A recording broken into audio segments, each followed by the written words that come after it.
ಇವತ್ತು ನಮ್ಮ ಹೊಸಪೂರು ಗ್ರಾಮ ಪಂಚಾಯತಿನಲ್ಲಿ ವಿಜಯದಶಮಿ ಮತ್ತು ಆಯುಧ ಪೂಜೆ ಕಾರ್ಯಕ್ರಮವನ್ನು ಇಟ್ಕೊಂಡಿದ್ದೀವಿ.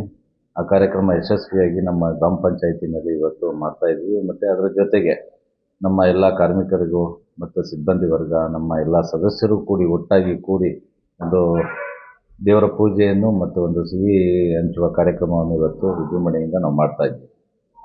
ಯಾವ ರೀತಿ ಖುಷಿ ಆಗ್ತಾ ಇದೆ ನಿಮಗೆ ಅಂತ? ಯಾವ ರೀತಿ ಖುಷಿ ಅಂದರೆ, ಪ್ರತಿ ವರ್ಷದಂತೆ ಇವಾಗ ಮೈಸೂರಲ್ಲಿ ದಸರಾ ಉತ್ಸವ ಹೆಂಗೆ ಮಾಡ್ತಾರೋ ಹಂಗೆ ನಮ್ಮ ಪಂಚಾಯತಿನಲ್ಲಿ ನಾವೆಲ್ಲ ಆಯುಧಗಳಿಗೆ ಮತ್ತು ವಾಹನಗಳಿಗೆ, ಪಂಚಾಯತಿಗಳಿಗೆ ಮತ್ತು ಪ್ರತಿಯೊಂದು ವಿಭಾಗದಲ್ಲೂ ನಾವು ವಿಜಯದಶಮಿ ಹಬ್ಬವನ್ನು ನಾವು ಮಾಡ್ತಾ ಇದ್ದೀವಿ. ಪಂಚಾಯತಿ ಅಂತ ಬಂದ್ರೆ ಪಂಚಾಯತಿನಲ್ಲಿ ಎಷ್ಟನೇ ಈ ಒಂದು ವಿಜಯದಶಮಿ ಆಚರಣೆ ನೀವು ಮಾಡ್ತಾ ಇದ್ದೀರಾ? ನಾವೀಗ ಗೆದ್ದು ಬಂದು 4.75 ವರ್ಷ ಆಯಿತು, 4.25 ವರ್ಷ ಆಯಿತು. ಅವಾಗಿಂದನೂ ಮಾಡ್ಕೊಂಬರ್ತಾ ಇದ್ದೀವಿ. ಈ ಬಾರಿ ಸ್ವಲ್ಪ ಹೊಸ ಕಟ್ಟಡದಲ್ಲಿ ಹೋದ ಸಾರಿ, ಈ ಬಾರಿಯಿಂದ 2ನೇ ಸಾರಿ ನಾವು ಅದ್ದೂರಿಯಾಗಿ ಮಾಡ್ತಾ ಇದ್ದೀವಿ. ಹೇಗಿದೆ ಸಂಭ್ರಮ? ಚೆನ್ನಾಗಿದೆ. ಅದ್ದೂರಿಯಾಗಿ ನಾವು ಕಾರ್ಯಕ್ರಮ ಮಾಡ್ತಾ ಇದ್ದೀವಿ. ಎಲ್ಲರಿಗೂ ಕೂಡ ನಮ್ಮ ಕಾರ್ಮಿಕರಿಗೆ ಹೊಸ ಬಟ್ಟೆ ಕೊಡೋದ್ರ ಮುಖಾಂತರ ಹಿಡಿದು ಮತ್ತು ಎಲ್ಲ ಆಯುಧಗಳಿಗೆ ಪೂಜೆ ಮಾಡೋದು ಮತ್ತು ವಾಹನಗಳಿಗೆ ಪೂಜೆ ಮಾಡೋದು ಮತ್ತು ಎಲ್ಲ ಸಿಬ್ಬಂದಿ ವರ್ಗದಗಳಿಗೂ ಸಿಹಿ ಕೊಡೋ ವಿಚಾರವಾಗಿ ನಾವೆಲ್ಲ ಸೇರಿ ಒಟ್ಟಾಗಿ ಮಾಡ್ತಾ ಇದ್ದೀವಿ. ಈಗ ಕೃಷಿ ಪತ್ತಿನ ಸಹಕಾರ ಸಂಘ ಓಪನ್ ಮಾಡಿದ್ರಿ, ಪ್ರಥಮ ಬಾರಿಗೆ ಸಾಲವನ್ನು ಕೂಡ ಕೊಟ್ಟಿದ್ರಿ. ಹೌದು. ಯಾವ ರೀತಿ ನಡೀತಾ ಇದೆ ಸಂಘ? ನಮ್ಮ ಕೃಷಿ ಪತ್ತಿನ ಸಹಕಾರ ಸಂಘ ಚೆನ್ನಾಗಿ ನಡೀತಾ ಇದೆ.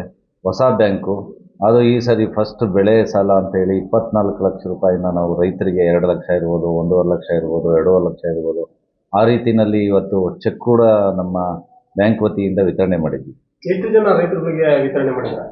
ಈಗ ಒಂದು 10 ಜನ ರೈತರಿಗೆ, ನಮ್ಮ 10-12 ಜನ ರೈತರಿಗೆ ಈಗ ಆಲ್ರೆಡಿ ಚೆಕ್ ಬಂದಿದೆ. ಎಲ್ಲ ವಿತರಣೆ ಮಾಡ್ತಾ ಇದ್ವಿ. ಏನ್ ಹೇಳೋದಕ್ಕೆ, ಕೃಷಿ ಪತ್ತಿನ ಸಹಕಾರ ಸಂಘ ಅಂತ ಬಂದ್ರೆ ರೈತರುಗಳು ನೀವು ಕೊಟ್ಟಂತ ಸಾಲಗಳನ್ನ ಯಾವ ರೀತಿ ಒಂದು ದುರುಪಯೋಗ ಪಡಿಸ್ಕೊಳ್ಳೋದನ್ನ ಸದುಪಯೋಗ ಪಡಿಸ್ಕೊಂಡು ಅಭಿವೃದ್ಧಿ ಒಂದು ವಿಚಾರದಲ್ಲಿ ತಾವುಗಳು ಏನು ಹೇಳೋದಕ್ಕೆ ಇಷ್ಟಪಡ್ತೀರಾ? ನಾವು ಕೊಡ್ತಕ್ಕಂಥ ಅಲ್ಲಿ ಬರ್ತಕ್ಕಂಥ ಸಾಲ ತಗೊಂಡು ಡೆವಲಪ್ಮೆಂಟ್ಗೆ ಮತ್ತು ಅಭಿವೃದ್ಧಿಗೆ ಮತ್ತು ಬೆಳೆಯ ರೀತಿಯಲ್ಲಿ ಬಳಸ್ಕೊಂತ ಹೋದರೆ 1 to ಡಬಲ್ ಮಾಡ್ಕೊಂಡು ರೈತರ ಜೀವನ ಹಸನಾಗ್ಬೋದು.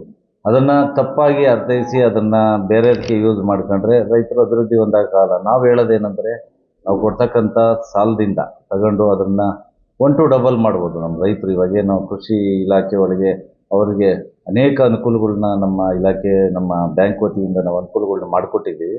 ಅದು ಸದುಪಯೋಗ ಪಡ್ಕೊಂಡು ಅದನ್ನು ಅನುಕೂಲ ಪಡ್ಕೊಬೇಕು. 1 to ಡಬಲ್ ಮಾಡೋ ರೀತಿ ಅವರು ಕೃಷಿ ಒಳಗೆ ಬದಲಾವಣೆ ಮಾಡ್ಕೊಬೇಕು ಅಂತ ಹೇಳಿ ನಾನು ಹೇಳ್ತೀನಿ. ಈಗ ಹೊಸಪೂರು ಕೃಷಿ ಪತ್ತಿನ ಸಹಕಾರ ಸಂಘ ಪ್ರಾರಂಭವಾಗಿ ಎಷ್ಟು ವರ್ಷ ಆಯಿತು? ಪ್ರಾರಂಭವಾಗಿ ಎಷ್ಟು ವರ್ಷ ಆದ್ಮೇಲೆ ಈಗ ಸದಸ್ಯರುಗಳ ಸಂಖ್ಯೆ ಎಷ್ಟಿದೆ ಅಂತ? ಈಗ 2 ವರ್ಷ ಆಯಿತು ನಮ್ಮ ಕೃಷಿ ಪತ್ತಿನ ಸಹಕಾರ ಸಂಘ ಆಗಿ. ಅದಕ್ಕೆ ನಾವು 13 ಜನ ಡೈರೆಕ್ಟರ್ಗಳು ಇದ್ದೀವಿ. ಒಬ್ಬ ಅಧ್ಯಕ್ಷರು, ಒಬ್ಬ ಉಪಾಧ್ಯಕ್ಷರು, ಎಲ್ಲ ಸೇರಿ 13 ಜನ ನಾವು ಇದ್ದೀವಿ. ಈಗ ಇನ್ನು ಮುಂದೆ ಹೆಚ್ಚಿನದಾಗಿ ಚೆನ್ನಾಗಿ ನಡೆಸ್ಕೊಂಡು ಹೋಗಬೇಕು ಅಂತೇಳಿ ನಾವು ಅದನ್ನು ಬೆಳವಣಿಗೆ ಚೆನ್ನಾಗಿ ಆಗಬೇಕು ಅನ್ನೋ ಉದ್ದೇಶದಿಂದ ಪಾರದರ್ಶಕವಾಗಿ ಕೆಲಸ ಮಾಡಿಕೊಂಡು ಅಭಿವೃದ್ಧಿಯತ್ತ ಹೆಜ್ಜೆ ಹಾಕೋ ರೀತಿಯಲ್ಲಿ ನಾವು ಮಾಡ್ಕೊಂಡು ಹೋಗ್ತಾ ಇದ್ದೀವಿ ಬ್ಯಾಂಕ್.